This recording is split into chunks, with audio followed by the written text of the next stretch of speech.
Karibu tena mtazamaji, unaendelea kutazama taarifa za leo mashinani. Na naibu rais William Ruto ameikosoa serikali ya Jubilee kwa kukopa madeni kutoka nchi za nje, akisema kuwa baadhi ya matatizo yanayowakumba wa Kenya yametokana na madeni ambayo serikali sasa imeshindwa kulipa. Ruto alikuwa akifanya kampeni zake za UDA katika kaunti ya Bungoma, eneo la magharibi mwa Kenya. Na mtazamaji, Ruto alidai kuwa iwapo atachaguliwa kuwa rais wa 5 wa taifa la Kenya, hatahakikisha kuwa serikali yake haikopi madeni. Bosi, songesha hiyo loudspeaker yako ikuje hapa wananchi wasi. Na mambo ya hiyo story mingi ya kubadilisha katiba, ngoje kwanza. Wangoje tubadilishe uchumi. UDA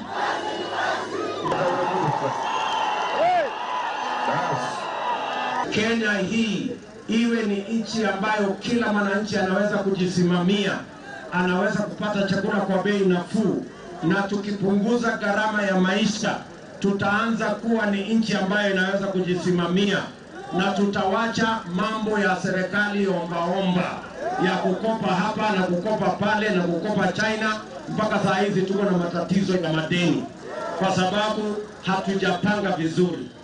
Wacheni kukaa nyuma ya Uhuru Kenyatta rais. Wacha rais amalize kazi yake. Anafanyia kazi wa Kenya milioni 45. Nyinyi watu 6-7 tokeni nyuma ya Uhuru Kenyatta, kujeni pambana na mimi. Na msikuje bure. Kwanza mtengeneze candidate yenu. Wacheni kuzubaa na kusema amujui ni huyu, amujui ni huyu.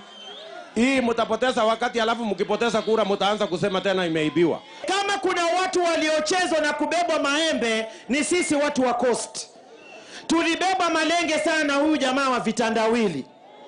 Lakini tunasema mjinga akierevuka, mwerevu yuko mashakani. Saa hizi yuko mashakani.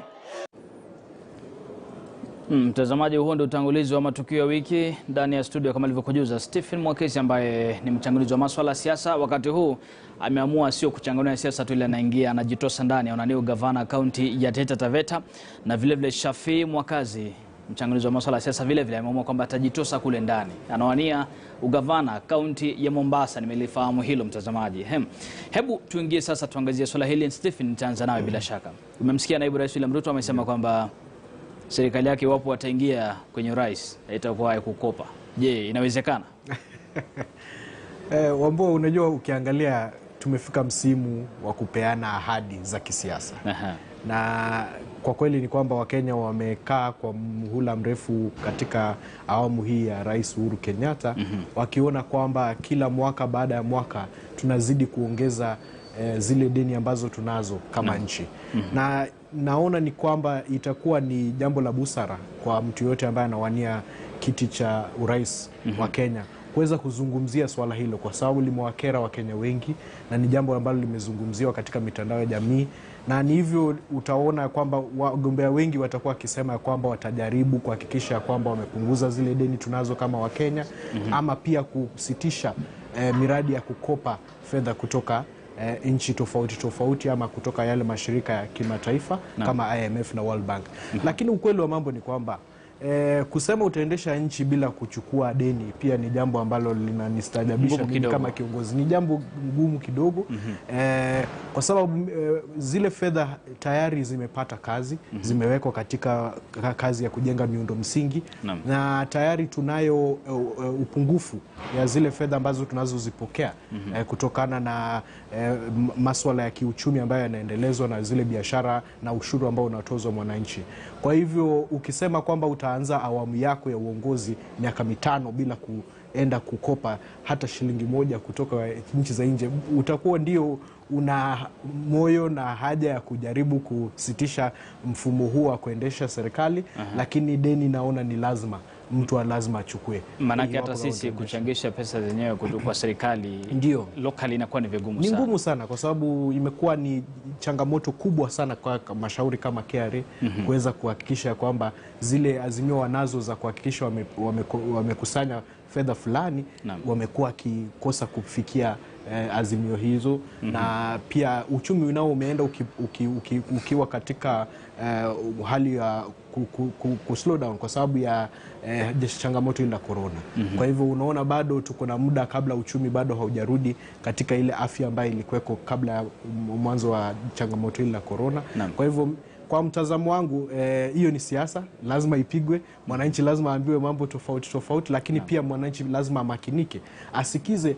Ndio mtu anasema hatachukua mkopo, lakini je, ana mpangilio upi kuhakikisha kwamba ndio hata kama itabidi amechukua, je, yale mpangilio ameweka ni yale yanaweza kukuza uchumi au la? Na mwaka huu wa 2022 tunataka mazungumzo yote ya kisiasa katika nyanja zote za siasa yawe ni mambo ya kuhusu uchumi na kuweka pesa mfukoni mwa mwananchi. Naam. Shafi, umemsikiza naibu rais William Ruto na amesema kwamba kuna watu ambao wanajificha nyuma ya Rais Uhuru Kenyatta. Hapo pengine nadhani anazungumzia nani? Kwa kweli Bwana Dick amezungumzia kuhusu wanasiasa ambao hawajiamini, hawawezi kujitokezea kimasomaso na wakazungumza matakwa yao ni nini, ni kitu gani wanahitaji, ila siku zote wao wamebakia katika migongo ya watu ili waweze kuinuliwa mikono na kuambiwa ya kwamba huyu ametosha. Masala hayo yamepitwa na wakati. Swala hilo kwa sana linazungumziwa kwa sababu karibu wiki hii ambayo tumekuwa nayo tuko na viongozi kama vile wa OKA ambao hawaji kifua mbele wakasema ya kwamba sisi hichi kiti tunakihitaji, ila wanazunguka huku na huku. Na tukiangalia pia nafikiri ODM ndo tunaona ya kwamba wao walisema mwanzo, wakakuja wakasema watakuwa na ile election ya kuchagua ni nani atakuwa mgombea wao. Na tunaona kama kule Mombasa incumbent governor Al Hassan Joho akasema pia yeye anataka hicho kiti. Tukirudi huku tukaona Oparanya pia akasema hicho kiti anakitaka. Wanjigi yuko. Lakini Wanjigi pia the same, halikadhalika yuko. Lakini hawa watu baadaye unaona mmoja akirudi nyuma. For example, kama gavana wangu wa Mombasa sasa hivi, yeye alisema mpaka Raila aingie ndio asafishe ile njia ndio yeye aweze kuingia 2027. So these are the kind of leaders ambao sisi hatuwaoni wakija kimasomaso na kusema kwamba huu urais tunautaka. So hapa nafikiri naibu rais alikuwa anazungumzia kuhusu wale viongozi kama kina Kalonzo Musyoka, Moses Wetangula, Musalia Mudavadi, huyu Gideon Moi, ambao wanajificha tu. Leo naambiwa yuko kwa mazungumzo hii, leo kesho kutwa mazungumzo haya, mazungumzo yasiyoisha kila wakati. Shafi, hebu mwanzo kidogo ningependa ni divert kidogo kutokana na hii topic na nikuulize, manake umesema kama unawania gavana kaunti ya Mombasa.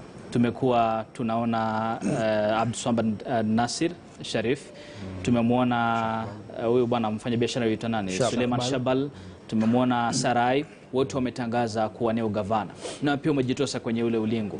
Hebu tueleze mwanzo, tunasema kwamba uongozi wa vijana ni kesho. Wewe ni kijana, umeamua na kwani ukaamua kuwania gavana wakati huu ambapo tunaona viongozi ambao wanatajika wamejitosa kwenye kile kinyang'anyiro?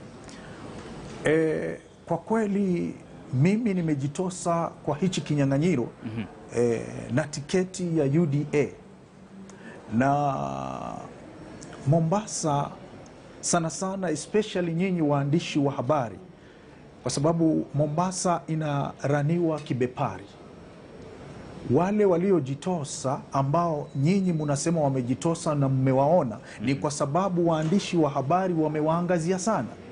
Hawa vijana ambao kila siku tunasema ni viongozi wa kesho wanakosa kupata ile nafasi ya kuwa wao pia waangaziwe, kwa sababu for example Mombasa kuna kitengo wenyewe wanajiita wale wana biashara na wale ambao wako kwa uongozi wanaocontrol, wanasema wana control Mombasa, wanajiita deep state ya Mombasa, ambao ndani yake iko hizi some of the media houses, iko wana biashara pale ambao wanatengeneza products tofauti. Sasa wao wanajiita deep state ya Mombasa. Hawa watu wanajaribu kuhujumu shughuli zozote zile ambazo, kama kuna kijana ambaye anainuka ya kuwa yeye anataka ugavana ama kitu chochote kile cha kisiasa, anakuwa kama ambaye ametengwa. Kwa sababu gani? Wanahabari, na mimi nakueleza leo, wanahabari hawawaangazii hawa vijana, wanaenda kulingana na matakwa ya ile deep state ya Mombasa. So unaweza kuwaona kweli unafanya function yako, wanakuja na kamera nzito nzito, lakini baada ya hapo hizo news hazitowekwa. Shafi, shikia tu hapo. Nitakuwa nakuja kwako baadaye tuzungumzie manifesto. Mwanzo umenipiga. Hebu turudi kwenye mazungumzo ya matukio ya wiki kama tulivyokuwa tukitaja. Vilevile Mwakesi, tutakuwa tunazungumza zaidi kuhusiana na siasa za pwani na saa kule katika kaunti ya Taita Taveta. Lakini unajua kwamba naibu rais William Ruto amefanya ziara nchini katika kaunti 20 katika muda wa siku 30. Hii ina maana gani? Kwa kweli naona naibu ya rais ameangalia na akaangazia na akaona ya kwamba kuna haja kwake yeye kuweza kutangulia wapinzani wenzake ambao wanawatarajia kuja katika mchakato huu utakuwa mwezi wa Agosti mwaka ujao. Na kutangulia kwake ameona itakuwa ni heri kwa sababu ana haja ya kuhakikisha kwamba katika kaunti zote anaweza kupata asilimia 25. Naam. Ili aweze kuweza kufuzu. Wajua vile katiba yasema ya kwamba lazima katika kaunti 24 umepata asilimia 25 ya kura ambazo zitakuwa zimepigwa. Na ndio maana unaona kwamba amejitoa mapema na kuenda kuzuru kaunti tofauti. Ukifanya mtazamo wa kwamba ni kwamba kuna miezi 9 kabla mwezi wa Agosti. Na itakuwa ni kazi ngumu sana kuweza kuzuru kaunti hizi na kuweza kuzungumza na Wakenya iwapo kama utaanza kazi hii kwa mapema ili kuweza kuzungumza nao. Na najua ameanza hivi, ndivyo wakati utakapofika aweze sasa kuchagua ni kaunti zipi ambazo atakuwa akiangazia zaidi ili kuhakikisha kwamba ile kikapu chake cha kura kimeweza kufika na kutosha ili aweze kuwa rais katika ile mara ya kwanza ya kupiga kura. Kwangu mimi nikiangazia na nikiangalia mtazamo huu ni jambo la busara kwake kufanya hivyo. Lakini naona pia ni jambo ambalo lina uweza kukua na uzito sana katika mfuko wake. Na sijui kama amejipanga kivipi kuhakikisha kwamba kuanzia leo mpaka mwezi wa Agosti atakuwa na nguvu ya kustahimili safari hiyo na kuweza kuendelea kuzuru kaunti hizi, kwa sababu wenzake nao wameamua kutulia kwanza. Wanamwangalia na wanasema kutangulia sio kufika. Na hilo ndio swali nataka kumuuliza Shafi. Je, unahisi pengine naibu rais William Ruto ana uwezo wa kustahimili na kuendeleza hizi siasa kufikia uchaguzi mkuu tarehe 9 mwezi Agosti mwaka ujao? Unajua Nike, kuna kitu lazima sisi tuelewe ya kwamba naibu William Ruto ni hustler. Na hii hustler nation, it's not one person. Hustler nation imeundwa na watu wengi wale ambao ni mahasla. So kuzungumzia kuhusu uwezo ambao yuko nao wa kurun kampeni saa hizi kama anavyofanya kuzunguka nchi nzima, sioni kama kwa UDA itakuwa tatizo, kwa sababu ni mahasla wenyewe walioamua ya kwamba sisi tutaenda pamoja. Hilo ndo swala ambalo sisi lazima tulielewe hilo. Maneno ya uwezo ya kuwa mtu binafsi, kampeni kutoka lini kafanywa na mtu binafsi? Siku zote. Hata kule US tuliona Barack Obama alikuwa anachangiwa pesa. Kweli uongo? Kweli. Alikuwa anachangiwa pesa. Kwa hivyo nasema kwamba inawezekana. Hii inawezekana, isipokuwa yeye amejitoa kimasomaso na kuamua ya kwamba hichi kiti cha urais mimi ninakitaka, ili kujaribu kutoa hawa Wakenya ambao wako chini wanateseka, tujaribu kuwatoa katika ile hali walio ngumu na kuwaleta katika hali ambayo hata mkate wa siku moja wanaweza kupata. Sawa Shafi, shikia tu hapo. Ningependa tubadilishe mitabendi kidogo. Na mtazamaji, wajumbe wa chama cha Ford Kenya walikutana siku ya jana. ambapo walimuidhinisha seneta wa kaunti ya Bungoma Moses Wetangula kuwa mgombea wa kiti cha urais kwa tiketi ya chama hicho kwenye uchaguzi mkuu wa mwaka 2022. Wetangula sasa atamenyana na wenzake kwenye muungano wa One Kenya Alliance yani OKA kuona ni nani atakuwa bora kupeperusha bendera ya muungano huo kukabiliana na naibu rais William Ruto wa UDA na kiongozi wa chama cha ODM Bwana Raila Odinga. Na kama mwanahabari wetu Patrick Amimo anavyotuarifu, vinara wa OKA wametoa hakikisho kwamba watafanya kazi pamoja na kushirikiana kuunda serikali baada ya uchaguzi mkuu ujao. Ukumbi wa Bomas ndiko wajumbe wa Ford Kenya walijumuika kuwachagua viongozi wapya wa kitaifa wa chama hicho. Takriban wajumbe 2,000 kutoka kila pembe ya nchi walijumuika hapa. Makofi! Kwa azma moja walimchagua kiongozi wa chama Moses Wetangula kuwa mgombea wa urais. You have debunked lies from the truth. And today, Ford Kenya stands as a proud lion party. Imara kama simba. Tukinguruma, kila mtu anasikia. We remain at the top of the food chain in the politics of this country. Vinara kwenye muungano wa OKA waliahidi kuungana ili kuibuka na ushindi kwenye kinyang'anyiro cha urais. There are many people who thought this function will not happen. Has it happened or has it not? Imefanyika, haikufanyika. Simba. Ford Kenya. Who would have thought that there will be a time that Ford Kenya and KANU wataonja tear gas pamoja, watatembea pamoja, na watajichunga pamoja. One Kenya Alliance, you are the fourth liberators. Do not let us down. You need to emancipate us from the shackles of abject poverty in this country. This is your time. You must be together. You have no option to be together because Kenyans now depend on you. Mbali na kuuza sera zake kwa wajumbe, vinara wa muungano wa OKA walisema taifa hili litastawi chini ya uongozi wao. This team seated here, Musalia, Wetangula, Kalonzo, and Gideon Moi, give us a presidential candidate through consensus. That is the only way. Tukianza kusema ANC leta delegates hapa, Ford Kenya leta delegates hapa, Wiper bring delegates here, KANU bring delegates here, will mess up the solid unity we have now. And as son of a pastor, I'm telling you, enemies wataingia ndani na tuatuharibia. Formula yetu ya kutafuta presidential candidate itakuwa kwa nyinyi wanne, utuambie tuende namna gani, and we want it as soon as possible. So my advice to you as principals, please build trust. It takes time to build trust. It takes a second to break that trust.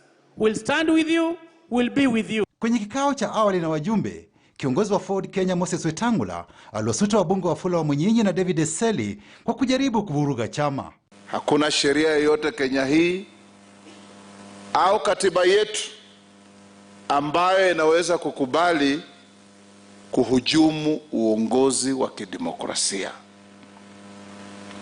Anybody who wants to do anything different does not belong to a civilized society. Eseli na Wamunyinyi walielezwa waache kiburi na kurejea chamani ama wajute. Wale waharibifu, wale mahasidi, wale ambao wanajitakia, God knows how to make it difficult for them to go anywhere.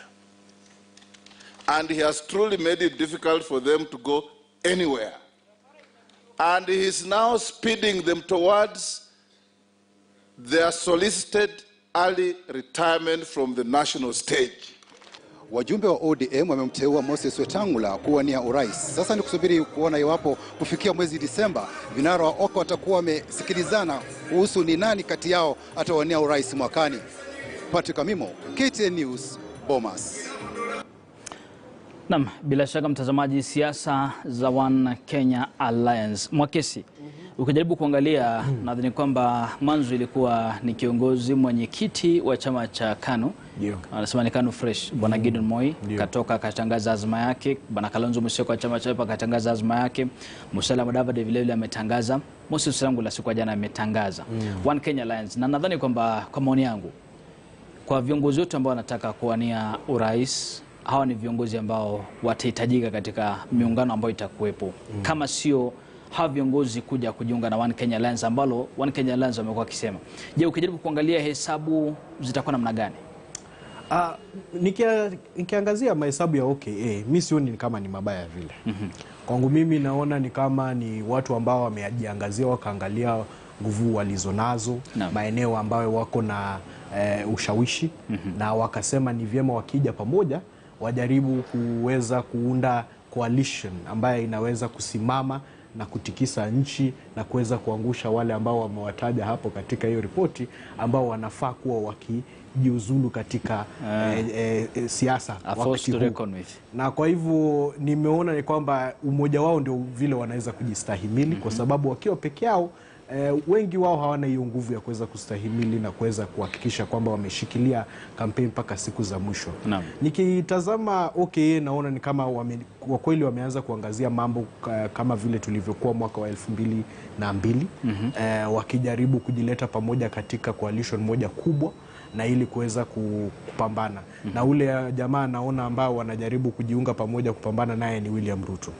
Na kwangu mimi ninaona kwamba hii OKA haiwezi kwenda na kuweza kufika pahali wanataka kufika iwapo hawataketi pamoja kwanza wachague mgombea mmoja kama vile William Ruto amewaomba wafanye, yani wajipange na mapema. Pili, waweze kuangalia ni vipi watakavyofanya kazi na mgombea yoyote ambaye atakuwa amechaguliwa kutoka chama cha ODM. Bila hiyo OKA ni itakuwa farasi watatu katika mchakato huu wa kisiasa.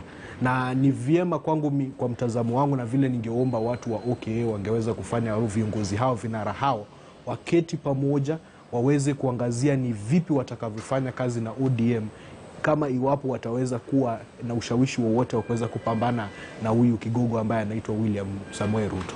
Lakini bila hayo mimi naona ya kwamba watakuwa wamejitetea vilivyo, labda baada ya mshindi awe aidha ni Raila ama awe ni Ruto, waweze kujipatia nafasi ya kuuliza wapewe kazi katika serikali tofauti tofauti. Lakini najua kwamba katika serikali ya Bwana Mwakazi na William Ruto watu wa OKA sidhani kama wanaweza pata nafasi.